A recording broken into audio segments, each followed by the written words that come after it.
नमस्कार, स्वागत है आपका इंडिया न्यूज 28 में। ये बात करते हैं उत्तराखंड की कुछ खास खबरों की। खिलाड़ियों के कंधों पर बंदूक चलाकर उपवास रखना बताया। खिसकती राजनीति को बचाना, विधायक आदेश चौहान। इस वक्त की बड़ी खबर देवभूमि उत्तराखंड प्रदेश के जनपद ऊधम सिंह नगर के जसपुर नगर से सामने आ रही है, जहां पिछले काफी लंबे समय से चली आ रही स्टेडियम की मांग को लेकर एक बार फिर भाजपा एवं कांग्रेस दोनों पार्टी के विधायकों में घमासान देखने को मिल रहा है, जिसके चलते भाजपा में 3 बार विधायक रह चुके एवं वरिष्ठ भाजपा नेता डॉक्टर शैलेंद्र मोहन सिंगल ने जसपुर मांगे स्टेडियम एक दिवसीय कार्यक्रम आयोजित कर क्षेत्र की जनता, जनप्रतिनिधियों,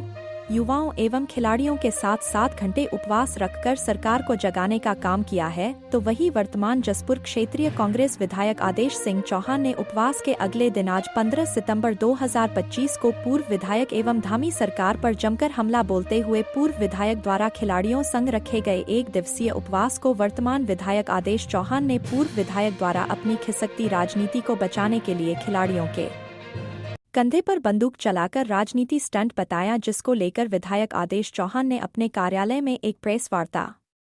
आयोजित की और धामी सरकार एवं पूर्व विधायक पर जमकर हमलावर होते हुए सरकार की सच्चाई को उजागर करते हुए बताया कि जब प्रदेश में हरीश रावत सरकार थी तो उस वक्त कांग्रेस सरकार ने स्टेडियम के लिए 9 एकड़ जमीन सूत मिल चौकी में दी थी और इसके लिए 1 करोड़ 40 लाख रुपए आवंटित किए थे, लेकिन बाद में भाजपा सरकार स्थापित होने से इस सरकार ने स्टेडियम को निरस्त कर दिया था और साथ में भाजपा नेताओं द्वारा भी सामने नहीं आकर बल्कि पीछे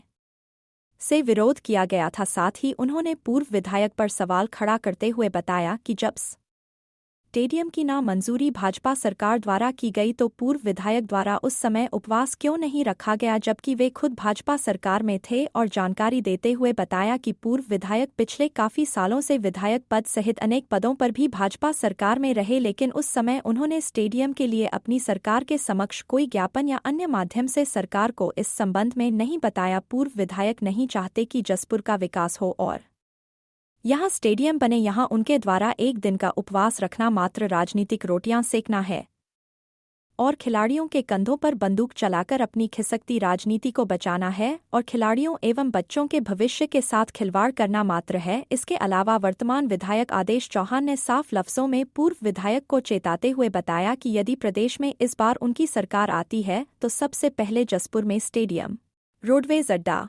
पॉलिटेक्निक कॉलेज, इन सभी को बनाने की उनकी प्राथमिकता होगी और साथ ही क्षेत्र की जनता की अनेक समस्याओं को भी वह हल कराएंगे। कैमरामैन हंसी सागर के साथ स्टेट हेड मिंटू अजय सागर की रिपोर्ट। तो उसमें हमारे ब्लॉक अध्यक्ष हमारे साथ वीरेंद्र सिंह भी हैं, नगर अध्यक्ष हमारे इख्तियार भाई हैं और यूथ का हमारा जो अध्यक्ष सभासद भी मौजूद है। टिकट बनना चाहिए, इसके लिए मैं भी सहमत हूँ, बनना चाहिए और बनना नहीं चाहिए, बनना शुरू हो गया। मेरे विधायक बनते हुए उसमें काम शुरू हो चुका था। जो ज़मीन सूतमिल में शिफ्ट की है लगभग 9 एकड़ ज़मीन, उसमें 1 करोड़ 40 लाख रुपए की लागत से उसकी बाउंड्री जो हरीश रावत सरकार ने स्वीकृत की, लेकिन मेरी बार बार मांग के बाद और यहाँ का नेताओं ने उसका विरोध मतलब सामने से तो नहीं किया, लेकिन पीछे से उनका विरोध रहा है। इसीलिए इस सरकार ने, जो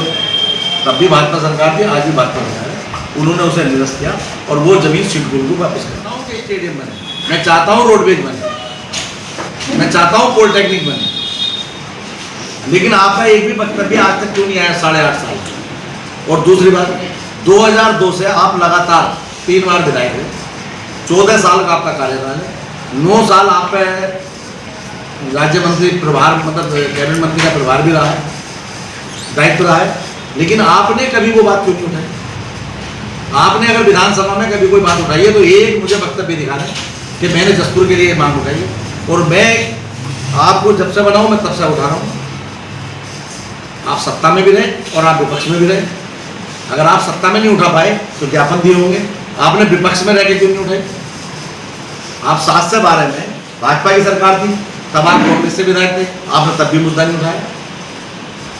कि वो उपवास बच्चों का तो एक बहाना था और मंच पे आगे जो लोग थे उनकी अगुवाई करने वाले वो पूर्व विधायक के व्यक्तिगत आदमी थे। तो आपने बच्चों को मोहरा बनाया। अगर उपवास रखना है तो पूर्व विधायक रखें, बच्चों से तो बच्चों को समर्थन दे रहे हैं तो आप बच्चों को समर्थन दें, बच्चों को आगे रखें। ये मेरे सवाल है उनसे, और क्योंकि मैं उनसे फिर भी कहना चाहता हूँ कि आप राजनीति करें लेकिन बच्चों के कंधों पर ना करें, बच्चों का भविष्य के साथ खिलवाड़ न हो, बच्चों को पढ़ाई पे ध्यान दें, बच्चे खेल पे ध्यान दें। ये तो आज सत्ता तुम्हारी है, मैं कहता हूँ मेरे साथ चलिए, हम मुख्यमंत्री के गेट पर धरना देंगे, चलिए। और जिस दिन स्टेडियम निरस्त हुआ आपने उस दिन उपवास को नहीं रखा। भाई बना हुआ हरीश रावत सरकार का घोषित स्टेडियम जिसमें 1,40,00,000 की लागत से बाउंड्री हो गई और उसको भारतीय जनता पार्टी सरकार ने आते ही निरस्त कर दिया, आपने तब उपवास को नहीं रखा। किसने रोका आपको उपवास रखने? लेकिन जैसे अब चुनाव नजदीक आ रहे हैं तो आप बच्चों को मोहरा बना। इसको कहने के लिए मैंने आपको तकलीफ दी और मैं चाहता हूँ कि आप हमारे बड़े भाई भी हैं, वो पूर्व विधायक भी हैं, तो आप उनसे ज़रूर पूछें कि आप खिसकती राजनीति के बच्चों के कंधे पे खेलना चाहते हैं या वास्तविक में आप ये चाहते हैं कि यहाँ का विकास हो। तो मिलके ये लड़ाई लड़ो। मैं विश्वास दिलाता हूँ कि ऐसी कोई चीज़ नहीं, जन आंदोलन बहुत बड़ी चीज़ होती है, सरकारों को झुकना पड़ता है।